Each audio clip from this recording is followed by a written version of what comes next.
할렐루야. 12월이 드디어 시작이 되었습니다. 연말이 되고 우리는 12월이 되면 늘 그래왔던 것처럼 성탄을 기다리는 마음으로 한 달의 시간을 보내게 되죠. 날씨도 많이 추워지고 세상에 여러 흉흉하고 어지럽고 시끄러운 소식도 들려오지만은 그래도 예수님이 오실 날을 간절히 기다리면서 다시 한번 힘을 내 한 해를 잘 마무리하고 또 새로운 한 해를 맞이하는 우리 모두가 될 수 있기를 주님의 이름으로 축복합니다.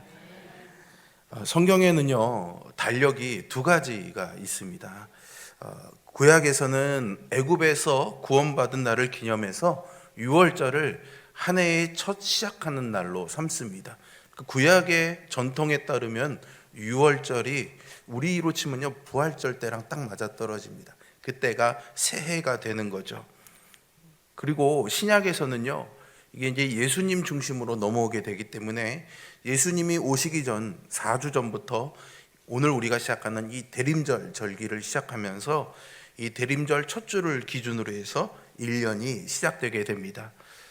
우리가 지키는 이 대림절 절기는 성경에 나와 있는 어떤 근거를 가지고 하는 절기는 아니고요, 교회의 전통에 의해서 세워진 교회 절기라고 할 수 있습니다.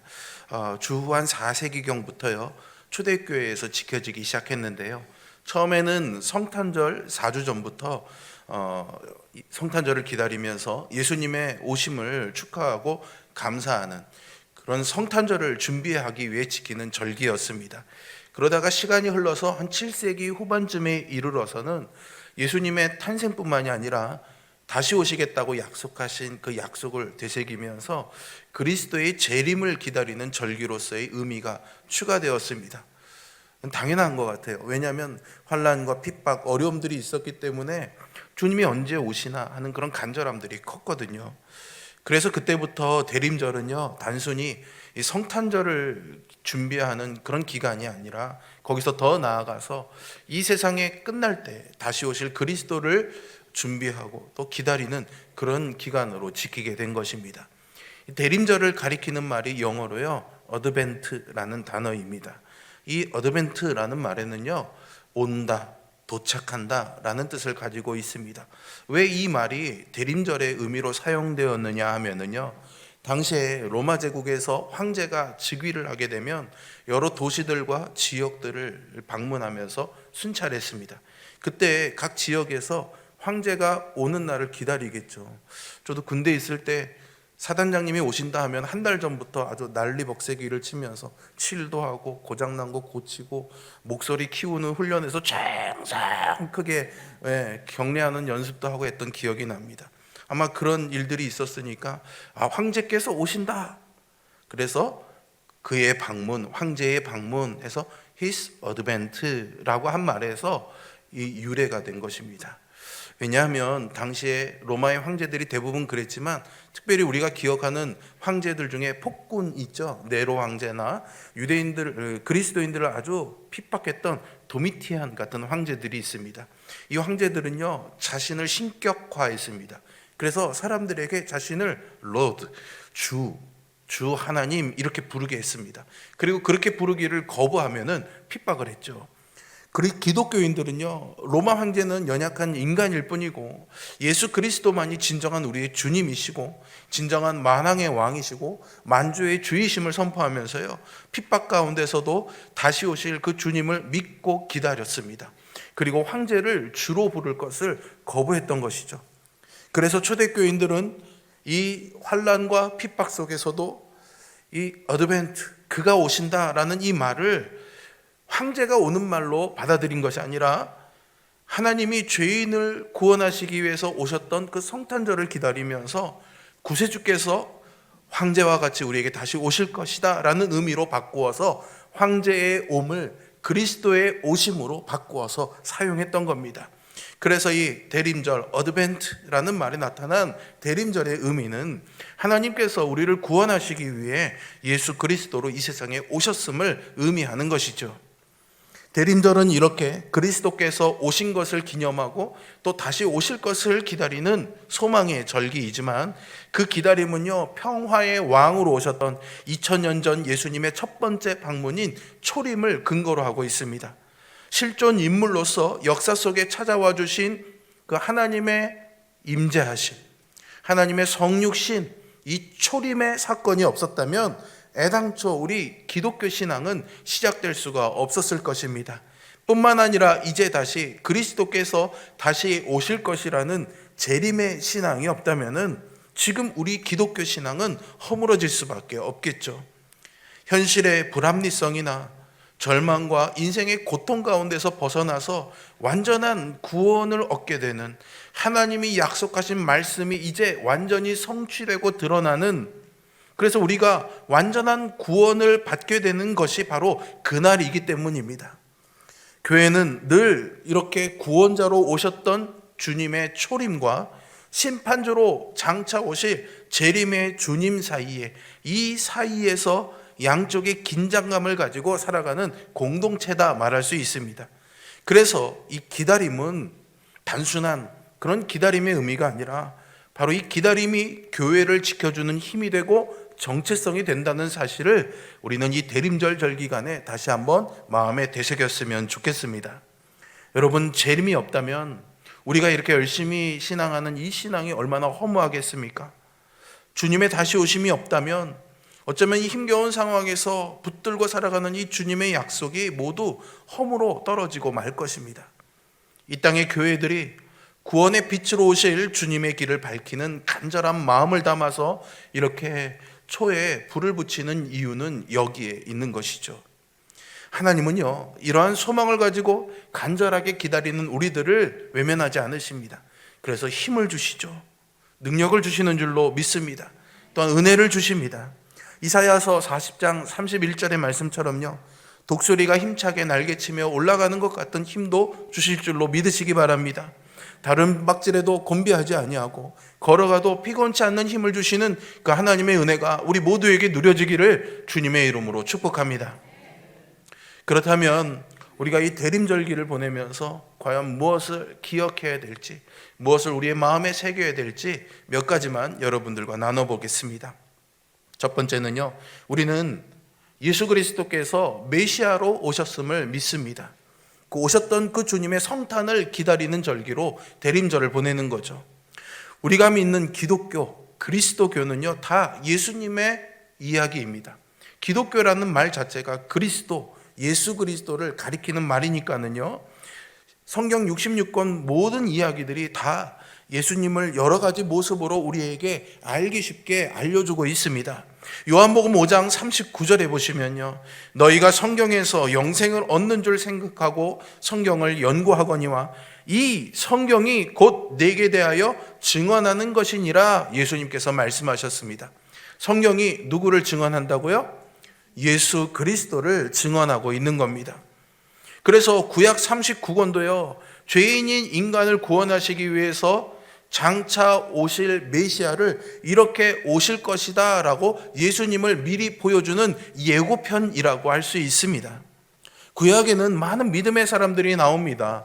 아브라함도 나오고 이삭, 야곱, 요셉, 모세, 다윗, 솔로몬, 엘리야, 이런 아주 믿음의 주인공들이 나오지만 사실 이들은 다 주인공이 아닙니다. 예수님을 설명하기 위해 잠시 등장시키는 조연일 뿐임을 우리는 잊지 말아야 됩니다.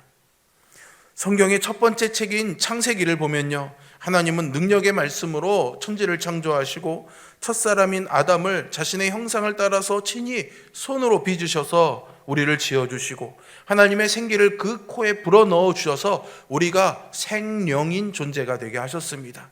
살아있는 영적인 존재로서 우리를 지어주신 거죠.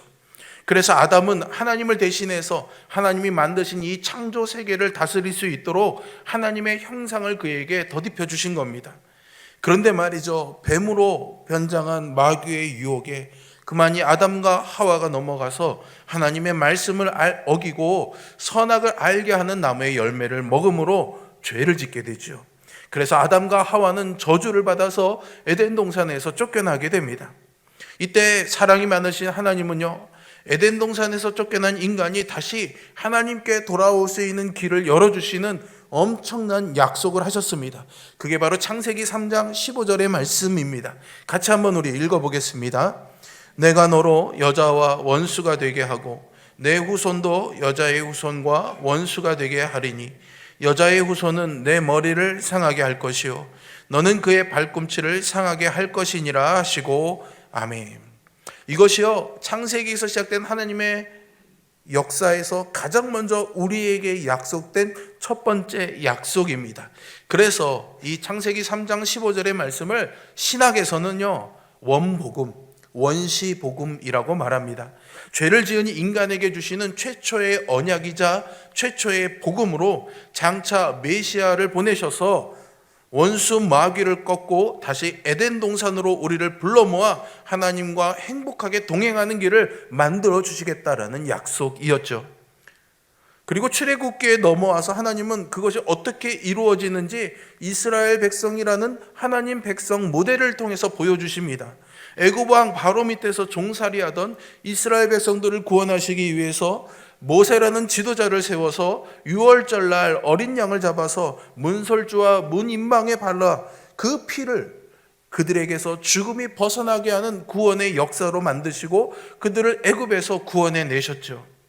또 이사야 선지자는요 주님이 오시기 700년 전에 성령의 감동을 받아서 어떻게 메시아가 오실지를 예언하고 표현합니다. 그 몇 구절들을 한번 살펴보겠습니다. 먼저 이사야서 7장 14절에서는 처녀가 잉태하여 아들을 낳을 것이다. 그 메시아가 백성들과 함께 하기 위해서 임마누엘로 오실 것이다 라고 말합니다. 그리고 이사야서 9장 6절에서는요 한 아들이 태어났는데 그 아이는 놀라운 일을 한다는 것입니다.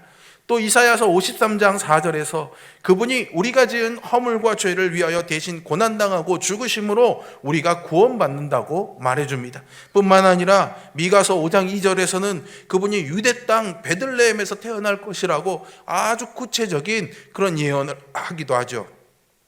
사랑하는 성도 여러분, 이렇게 성경의 화살표는 오롯이 예수님을 향하고 있습니다. 그러니 우리도 대림절을 맞이하면서 예수님이 왜 오셔야만 했는지, 왜 우리가 예수님을 오시기를 기다리고 사모해야 되는지를 잘 알아야 하겠죠.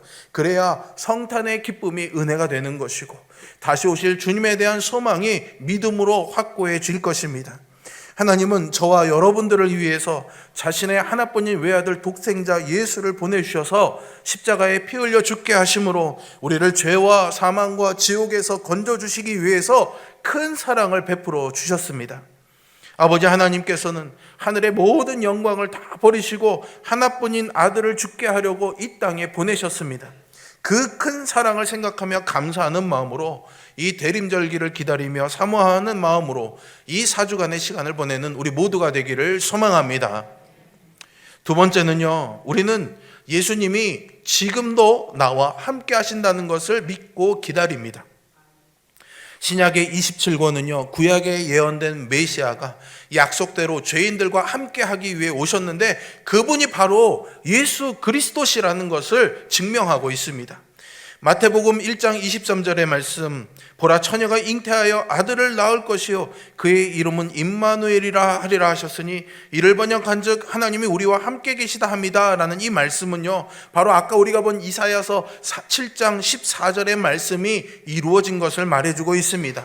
마태복음 1장 21절의 말씀은 하나님의 아들이신 예수님이 죄인인 인간과 함께 하시고 그들을 죄에서 구원하기 위해 오셨다라는 것을 선언하고 있습니다. 예수님은 허물과 죄로 죽었던 죄인들을 구원하시려고 메시아로 오셨지만 초라한 마국간에 짐승의 구유에 누이셨습니다. 그리고 가난한 시골 마을 나사렛의 촌부인 목수의 아들로 자라셨죠. 그리고 약속대로 십자가에 피 흘려 죽으시고 장사된 지 3일 만에 부활하셔서 하늘로 승천하시면서 심판주로 다시 오실 것을 우리에게 약속하셨습니다. 이것을 믿는 자가 하나님의 자녀가 되어 구원을 받습니다. 이 믿음을 우리 요한복음 1장 12절의 말씀으로 함께 고백해 보겠습니다. 같이 있습니다. 영접하는 자 곧 그 이름을 믿는 자들에게는 하나님의 자녀가 되는 권세를 주셨으니 아멘. 이 땅에 오신 예수님은요, 사람들을 불쌍히 여기셨습니다. 특별히 그 당시에 이스라엘은요, 나라를 로마에 빼앗겨서 식민 지배 상태에 있었기 때문에 그들의 살림살이가 말할 수 없이 어려웠을 것입니다. 또한 그들을 지키고 보호해 줘야 될 지도자들, 종교 지도자들은요, 오히려 자신들의 이익을 위해서, 자신들의 그런 유익을 위해서, 자신들의 그런 명예를 위해서 거기에만 몰두되어 이기적인 태도로 백성들을 나몰라라 했습니다. 바리새파, 사두개파, 에세네파로 이렇게 나뉘어져서 서로 물고 찢고 싸웠던 것이죠. 그러니 백성들이 어디 의지할 데가 있었겠습니까? 예수님은 이들을 목자 없는 양같이 여기셨습니다.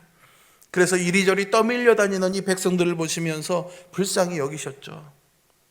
이 불쌍히 여기셨다라는 말은요, 단순한 동정의 마음이 아닙니다. 그것을 더 뛰어넘어서 마치 내 살이 고통당하는 것처럼 심장이 터질 것 같은 그런 아픔을 가졌다는 말입니다.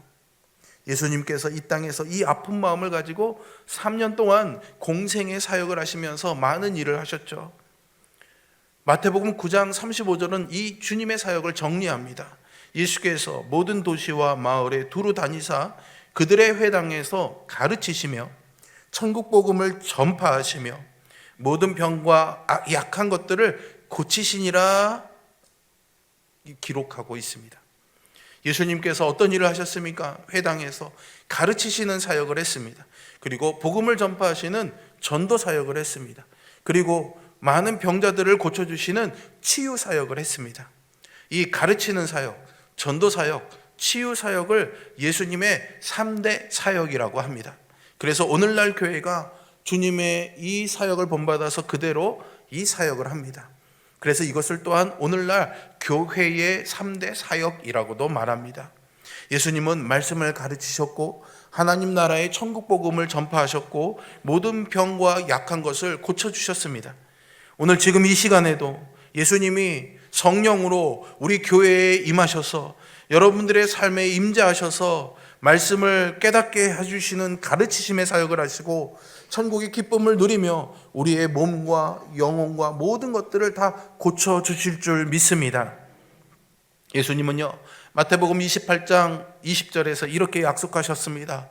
볼지어다 내가 세상 끝날까지 너희와 항상 함께 있으리라. 아멘. 예수님은 지금 이 시간 우리 교회에도 또 여러분들의 삶에도 성령으로 임하십니다.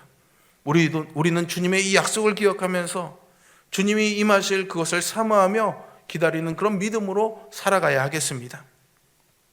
옛날 어느 마을에요, 한 사람이 살고 있었답니다. 이 사람은 아주 모범적인 생활을 해서요, 많은 사람들의 칭찬을 받았다고 합니다. 온 가족이 하나 되어서 화목하게 살고요, 가난하거나 어려운 형편에 있는 사람들을 보면 내 일처럼 생각하며 힘을 다해서 도와주고 사랑을 베풀어 주었습니다. 마을 일이나 나라에서 시키는 일도 아주 최선을 다해서 충성스럽게 감당했다고 합니다. 이런 소문이 점점 나서 사람들의 입에 오르내리다 보니까 임금님 교회도 들어갔습니다. 그래서 임금님이 이 사람을 기특하게 여겨서 상을 주려고 궁궐로 불렀습니다. 그리고 그에게 물었습니다. 내가 듣기에는 그대가 화목한 가정을 이루고 어려운 사람을 도와주고 나라에 충성한다고 하니 네, 그대의 소원을 들어줄 테니 한번 말해보시오. 그러자 이 사람이요, 임금님, 저는요 마땅히 해야 할 일을 했을 뿐이니 아무런 소원이 없습니다 라고 답합니다. 이 대답을 들은 임금님은 더욱 기뻐서 무슨 소원이든 들어줄 테니 그러지 말고 한 가지만 말해보라고 재촉하죠. 그러자 그 사람이 이렇게 말합니다. 그러면 임금님께서 누추한 저희 집에 오셔서 하룻밤만 주무시고 가면 더 이상 소원이 없겠습니다. 그러자 임금님이 기뻐서요, 그러면 내년 이맘때 너희 집에 가보겠다 약속합니다. 마을로 돌아온 이 사람에게 마을 사람들이 임금님이 어떤 상을 줬는지 궁금해서 물어봅니다. 이 사람은 자기가 말한 그 소원을 그대로 말해줍니다. 사람들이요, 이 바보 같은 사람아, 그럴 때 돈을 달라고 하든지 땅을 달라고 하든지 벼슬을 달라고 하든지 그래야지, 그게 뭐야? 이 사람을 나무랐죠. 그런데 말이죠, 다음 해가 되니까 마을 분위기가 달라지기 시작합니다. 궁궐에서요, 자꾸 높은 사람들이 내려오기 시작하는 거예요.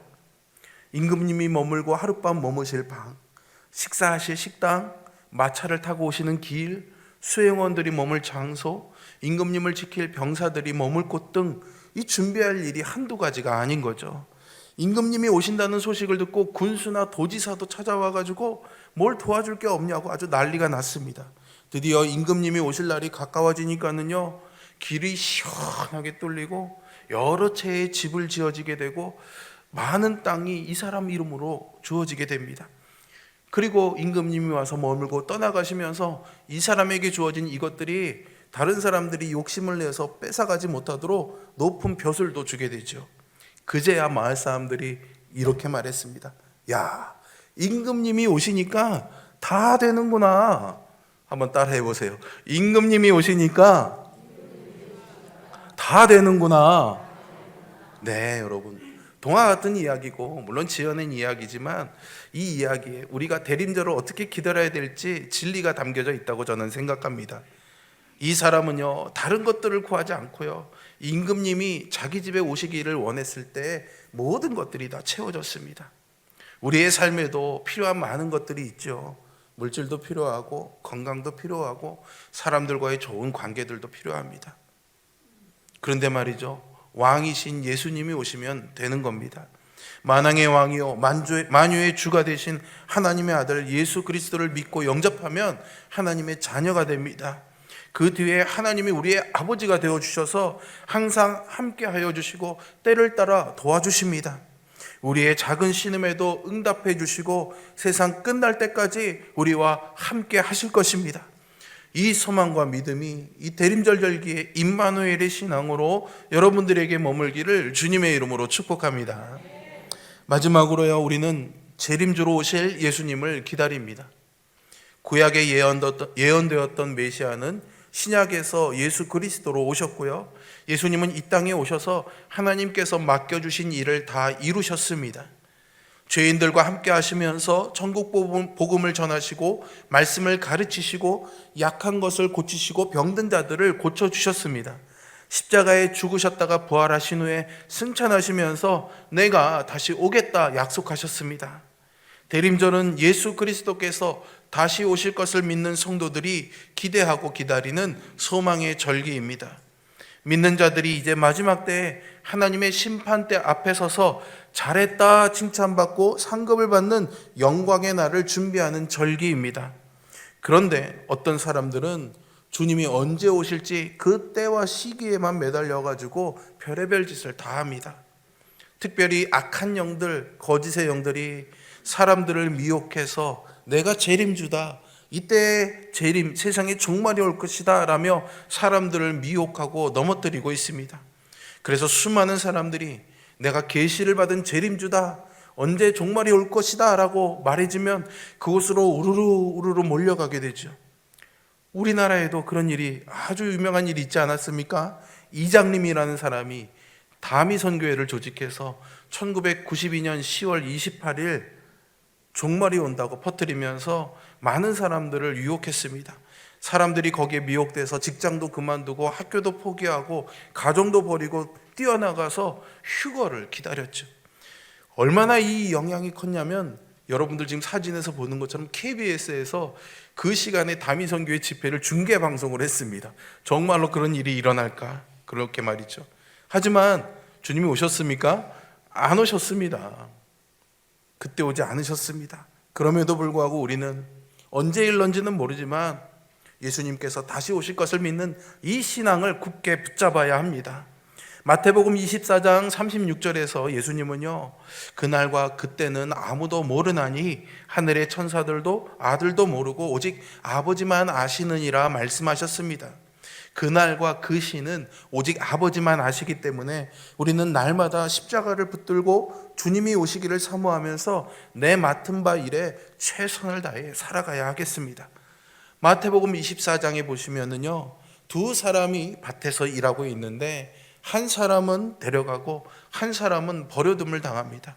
또 두 여자가 맷돌질을 하고 있는데 한 사람은 데려가고 한 사람은 버려둠을 당한다고 하십니다. 또 10명의 처녀들이 등을 들고 신랑을 맞이하러 가는데 5명의 슬기로운 처녀들은 기름을 준비하고 잔치자리에 들어가지만 5명의 미련한 처녀들은 기름을 준비하지 못해서 더디 온 이 신랑을 맞이하지 못하게 됩니다. 여러분, 이 이야기의 공통점이 무엇인지 아십니까? 다 무언가를 하기는 합니다. 열심히 자기에게 주어진 일들을 다 합니다. 밭에서 농사일도 하고 맷돌질도 하고 밤이 늦도록 신랑을 기다렸습니다. 그런데요, 기다림을 가지고 기다림의 소망으로 준비하고 있던 자들이 잔치에 들어가고 들림을 받았습니다. 우리는 이 기다림의 소망을 붙잡아야 되는 이유를 여기에서 찾을 수 있습니다. 마태복음 24장 44절에서 주님은 이러므로 너희도 준비하고 있으라, 생각하지 않은 때에 인자가 오리라 하십니다. 그리고 마태복음 24장 13절에서 그런즉 깨어 있으라, 너희는 그 날과 그 때를 알지 못하느니라 하십니다. 주님이요, 언제 오실지 모릅니다. 그러니 우리는 날마다 주님을 기다리면서 오늘을 그 주님이 오실 날로 생각하면서 우리에게 주어진 밭일을 하면서 주님 오실 때 나 꼭 불러주세요. 주님을 위해 열심히 맷돌질하면서 주님 오실 때 나 들려 올라가게 해주세요. 내가 들고 있는 이 등에 기름이 채워져 있는지 항상 점검하고 돌아보며 채우는 일을 하며 기다리는 우리가 되어야 될 줄로 믿습니다. 여러분, 이런 것들이 다 기다림의 소망을 가진 사람들이 가져야 될 신앙의 태도가 아닐까요? 오늘 나에게 주어진 이 섬김이, 오늘 내가 할 수 있는 이 봉사가 하나님이 나에게 주신 마지막 기회다라고 생각한다면 결코 다음에 누군가로 넘어가지는 않을 것 같습니다. 우리 모두가요, 새해에는요, 이 기다림의 소망을 가지고 주님이 오셨을 때 다 남는 자가 아니라 공중에 불려 들려 올라가는 자가, 그리고 상급을 받고 면류관을 받는 그런 복된 성도가 될 수 있기를 주님의 이름으로 축복합니다. 대림절 우리의 기다림은 메시아로 구원의 성취를 위해 오신 주님의 성탄을 기다리는 기다림입니다. 그리고 지금도 우리와 함께 하시는 임마누엘의 주님을 기다리는 기다림입니다. 그리고 마지막으로 장차 오실 그 주님을 사모하며 기다리는 기다림입니다. 이 기다림의 신앙으로 흔들리지 않는 믿음을 가지고 천국 향해서 믿음으로 살아가는 우리 모두 되기를 주님의 이름으로 축복합니다. 기도하겠습니다.